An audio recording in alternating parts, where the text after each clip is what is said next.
Bismillahirrahmanirrahim. Assalamualaikum warahmatullahi wabarakatuh. Yang terhormat Ibu dosen pengampu mata kuliah teori BKI, Ibu Devi Arianti MPD.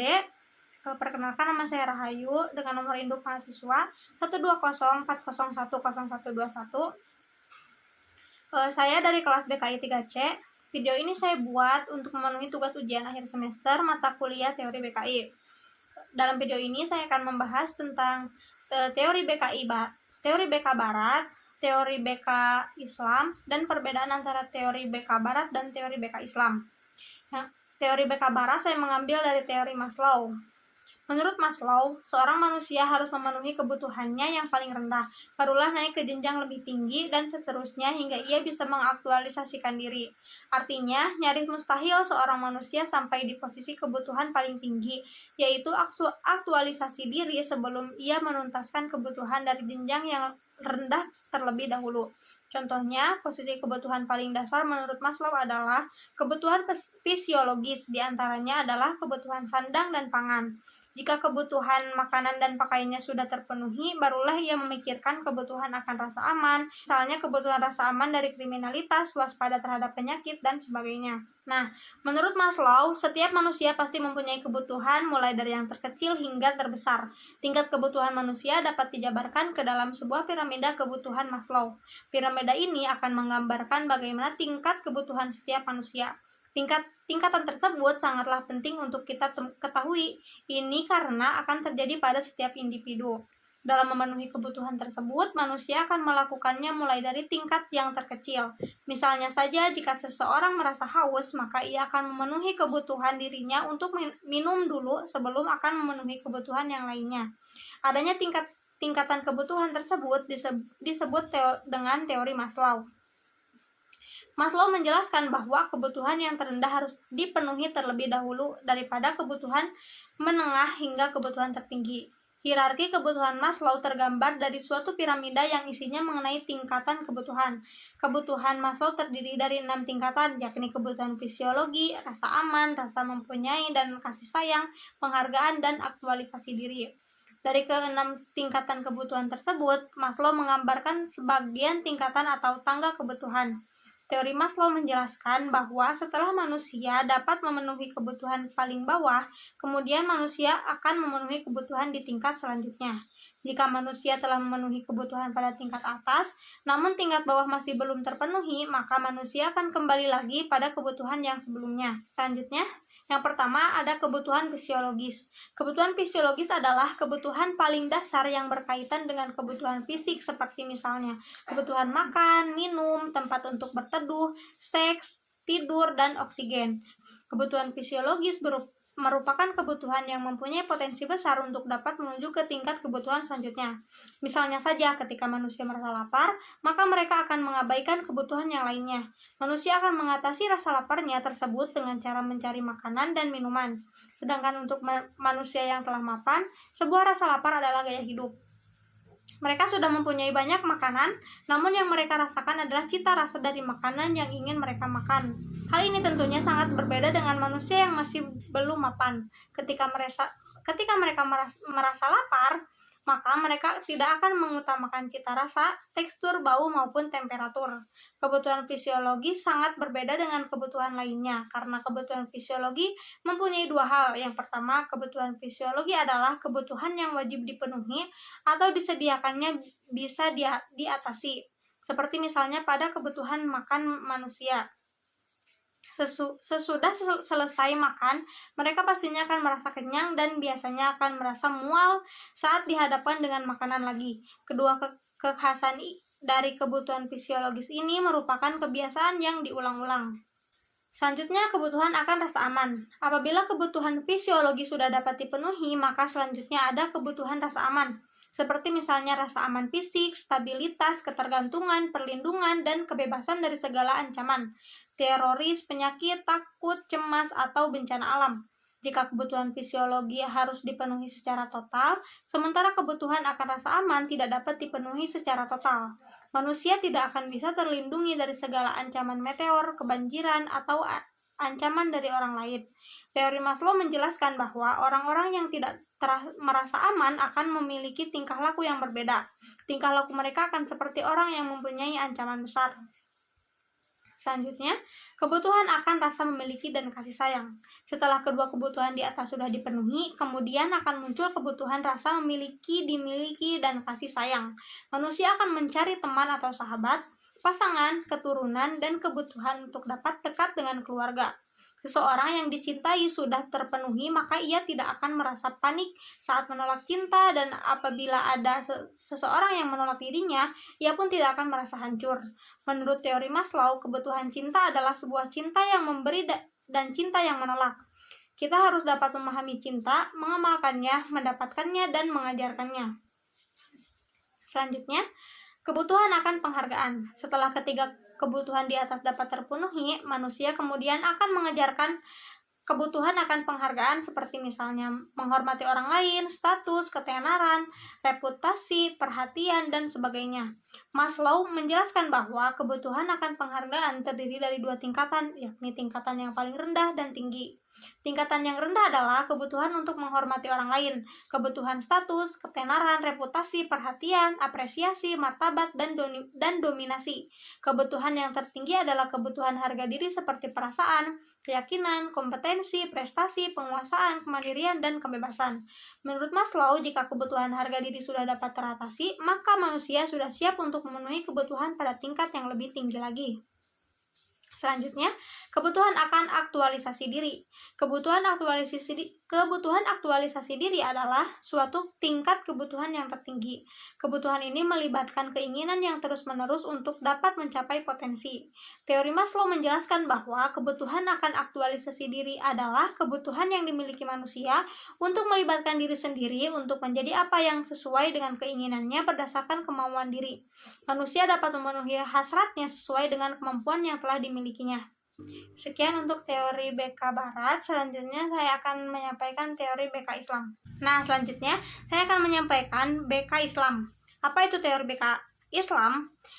Teori BK Islam adalah landasan berpijak bagaimana proses bimbingan konseling dapat berlangsung dengan baik dan menghasilkan perubahan positif pada konseli mengenai cara dan paradigma berpikir, cara menggunakan potensi nurani, cara berperasaan, cara berkeyakinan, dan cara bertingkah laku berdasarkan wahyu dan paradigma kenabian. Berdasarkan ayat An-Nahl ayat 125, para ahli mengidentifikasi teori dalam bimbingan konseling Islam terdapat 3 pokok pendekatan, yaitu bil hikmah, al-mau'ido al-hasanah, dan mujadalah bil ahsan. Mutahari menyebutkan 2 metode, yang pertama sebagai upaya komunikasi melalui keyakinan rasional atau bil hikmah dan pemaparan moral atau mau'ido, serta dilakukan upaya perdebatan teologis atau mujadalah.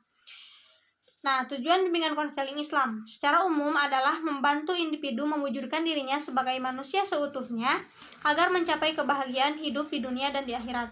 Sedangkan secara khusus untuk membantu individu agar menyadari eksistensinya sebagai makhluk Allah, sehingga perilakunya tidak keluar dari aturan, ketentuan, dan petunjuk Allah. Nah, yang pertama ada teori al-hikmah. Kata al-hikmah dalam perspektif bahasa mengandung makna. Yang pertama, mengetahui keunggulan sesuatu melalui sesuatu pengetahuan sempurna, bijaksana, dan sesuatu yang tergantung padanya akibat sesuatu yang terpuji. Ucapan yang sesuai dengan kebenaran, falsafat, perkara yang benar dan lurus, keadilan, pengetahuan, dan lapang dada. Kata al-hikmah dengan bentuk jamaknya al-hikam bermakna kebijaksanaan, ilmu dengan pengetahuan, filsafat, kenabian, keadilan, pepatah, dan Al-Quran Al-Karim. Nah, ciri khas dari teori al-hikmah adalah adanya pertolongan Allah Subhanahu wa Ta'ala secara langsung atau melalui malaikatnya.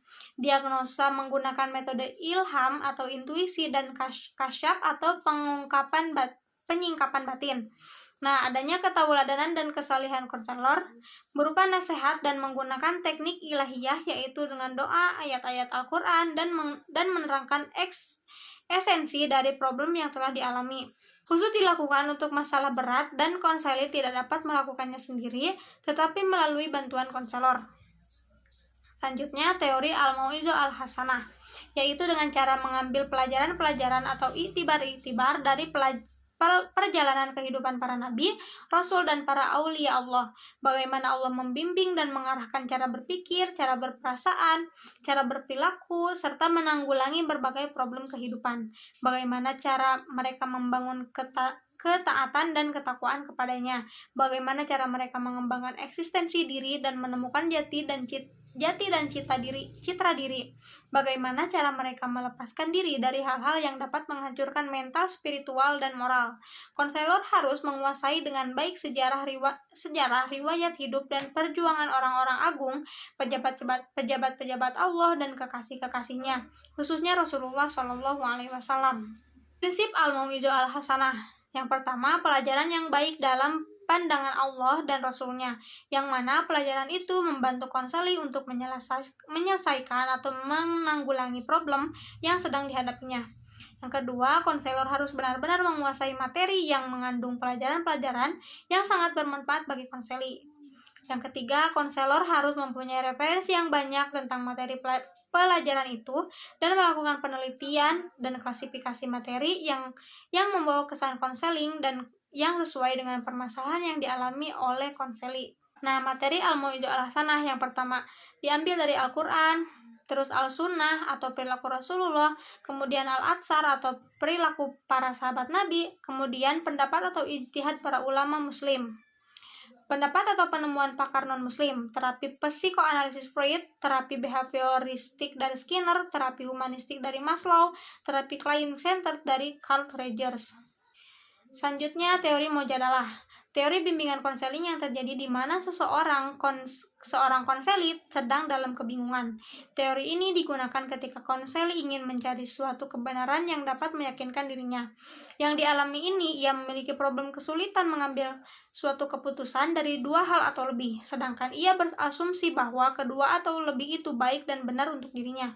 Padahal dalam pandangan konselor, hal itu dapat membahayakan perkembangan jiwanya, akal pikirannya, emosionalnya, dan lingkungannya. Prinsip teori mujadalah. Yang pertama, harus adanya kesabaran yang tinggi dari konselor. Yang kedua, konselor harus menguasai akar permasalahan dengan pendekatan dengan baik.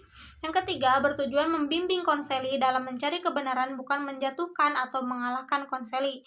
Selanjutnya, rasa persaudaraan dan penuh perhatian, tidak menyinggung perasaan konseli, mengemukakan dalil dalam Al-Quran dan As-Sunnah dengan tepat dan jelas. Yang terakhir, ketauladanan yang sejati, artinya apa yang konselor lakukan dalam proses konseling benar-benar telah dipahami, diaplikasikan, dan dialami konselor. Nah, teknik dengan menggunakan tangan.